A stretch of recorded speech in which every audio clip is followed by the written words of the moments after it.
Juan Kapitulo 6, versikulo 35.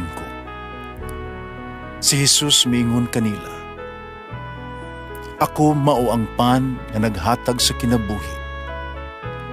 Ang muari kanako dili nagayod gutomon, ug ang mutuo kanako dili nagayod uhawon." Pan sa kinabuhi. Maglikon unta sa mong pagtuo ug gagaka kami sa pagtuman sa imong mahal nga kasuguan. Ang Ginoo man naa kaninyo.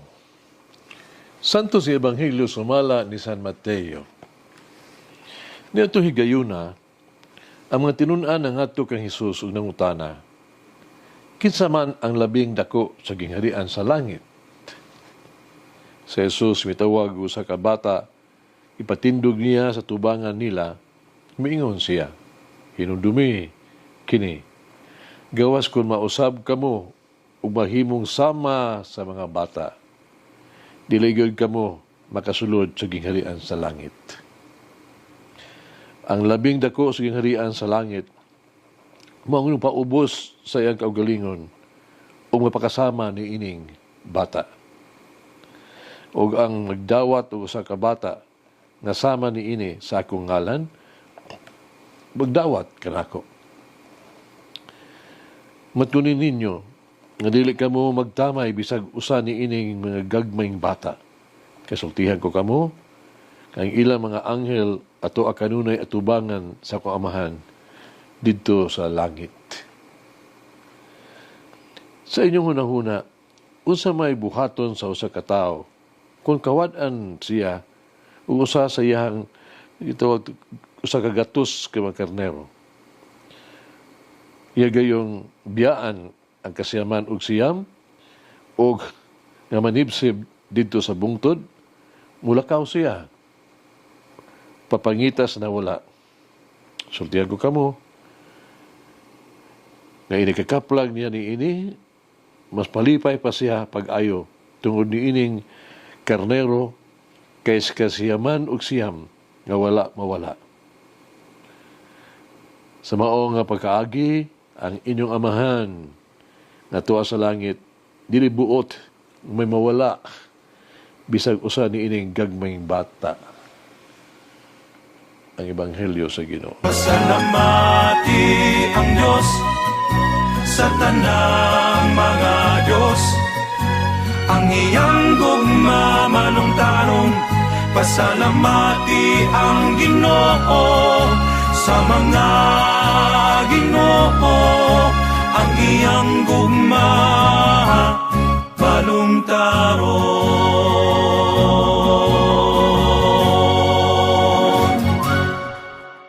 Sa kultura, sa katilingban sa mga Hudiyo, ang mga bata, sa mga babae, murag wala sa kwenta, wala tagag importansya. Gisip sila nga ikaduhang, second class citizen ba? Nga lungsuranon. Pandini si Ebanghelyo, karong adlaw, kumatud-an ni Jesus ang dignidad sa mga bata. Yang ipadayag ang ilahang kaimportante. Ikuha niya ang mga bata isip, modelo alang ni adtong gustong mahimo bantugan. Nganong mga bata? Ngan. Dunay duha ka butang tungod bahin kanila. Una, ang usa ka bata isip, itawag tog, walay mahimo. Helpless. Walay gahom, huyang. Kanunay silang nagsalig sa ilahang ginikanan. Kanunay silang tawag sa ilahang ginikanan, labi na kung sila adunay panginahanglan sa kinabuhi, nga butang. Kung sila mubati, nga nag-inusara o gahadlok, kung sila kamatikod sa kapiligruhan, sila dayon musampit sa ilang inahan. Iklaro ni Jesus, nga ang pagkahalang doon, masukod ni anang samang bata nga kinaiya. Kinahanglan magsalig kita kanunay sa Dios.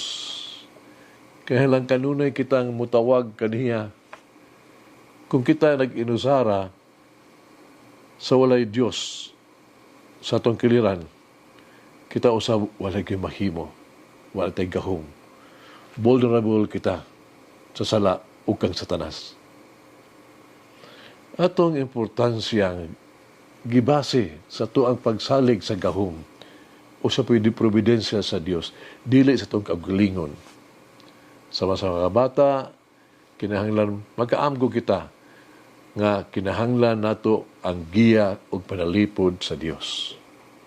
Sama sa mga bata, kinahanglan natong dawaton ang ato ang pagkaway bili. Usa, dili kita angay magunahuna na kita importante kaayo na kita gikinahanglan, indispensable. Ikaduha, ang mga bata nagrepresentar sa hingpit nga pagpaubos. Gidawat dayon nila ang ilahang limitasyon. Hibalaan nila nga dili nila maghimo ang mga butang nga sila ng usa. Kinahanglan nila ang ilahang magirikanan, kinahanglan nila ang ilang giya, aron hibalaan nila ang kinahanglan nilang sundon.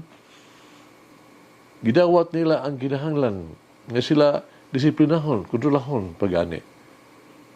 Unhibalaan nila o gidawat ang gikinahanglan nga sila gyud maminaw. Sama sa mga bata, magkinahanglan kita sa tabang sa Dios. Ang Dios ang ikinahanglan natong sundon, paminawon o kinahanglan natong pangitaon. Sama sa mga bata, magkinahanglan kita og pagtul-id gikan sa Dios. Kinahanglan tugutan nato ang Dios nga mo giya sa ato ang kinabuhi. Mag-usab sa ato mga pamaagi, magporma ka nato. Dapat natong kanunay pamation ug tumanon ang pulong sa atong Ginoo. Kaya ang tinuod nga panalipod kasiguruan gikan sa Dios lamang. Sa pagkahimong sama sa mga bata, ug pag nawala sa karnero, nagpasabot kini. Nakitang tanan importante sa Dios. Kaya ang Dios dili gusto na kita mawala. Ang Dios na higugma kanatong tanan. Sugilan kini sa managhigala, naghisigot sila bahin sa friendship, unsang higala. Siya, ako sa miingon, nga, ang paghigala ay kuno sama kuno sa arithmetic. Sa usang pagiha. Gusto mahibawaan siyang amiga si Ophelia ngan, mingon siya, tungod kay ang higala gud dugang, no? Ang usang higala plus ni siya. O ang kaaway minus mukunhod. Ang kalipay, no? Ang kalipay mo multiply, mo daghan, no? Ang kasubo mo divide, magbahin-bahin. Ug miuyon ang iyang amiga ni ini nga si Ophelia. Mga igsoon hagit sa kinabuhi. Kang kinsa good, kinsa nga gisunod nato sa tuong kinabuhi. Uso nato pagpahiuyon sa atong kinabuhi sa kinabuhi ni Jesus. Magampo kita. O minahal nga Jesus among Ginoong Diyos. Ikaw na hibalos tanang mga butang. Nahimo-nimo ang tanan butang. Ikaw ang gikinahanglan kong saligan ni ining kalibutana. Kinahanglan kong musalig jud kanimo. Tabangi ako sa ko ang mga tawag tug magkalibog. Tabangi ako sa ko ang magpagduha-duha. Tabangi ako sa ko ang mga pagigbisog. O minahal nga Jesus, akong Ginoong Diyos. Pagita ako kung mo ako mawala na. Ayuha ako diha sa ko ang pagkapasakiton. Masilo ako sa ko ang mga sala. Ug higugmaa ako kanunay. Amen. O Mary, help me to become childlike so that I may enter the kingdom of heaven. Mulangin ang Diyos magagahom sa tanan, Amahan, Anak, Espiritu Santo. Amen. May the Lord of the divine mercy bless us all, Heal us from all diseases and suffering. Ayun unta niya kita. Tanang mga sakit na sa lawas o sa kalag, body and soul. In the name of the Father, the Son, and of the Holy Spirit.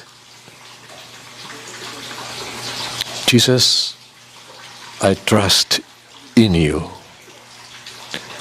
Amen. Whoever eats the bread of life will never hunger, says the Lord.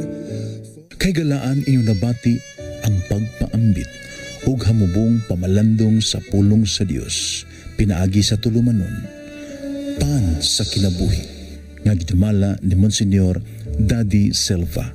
Hangtod na usab sa sunod higayon, daghang salamat.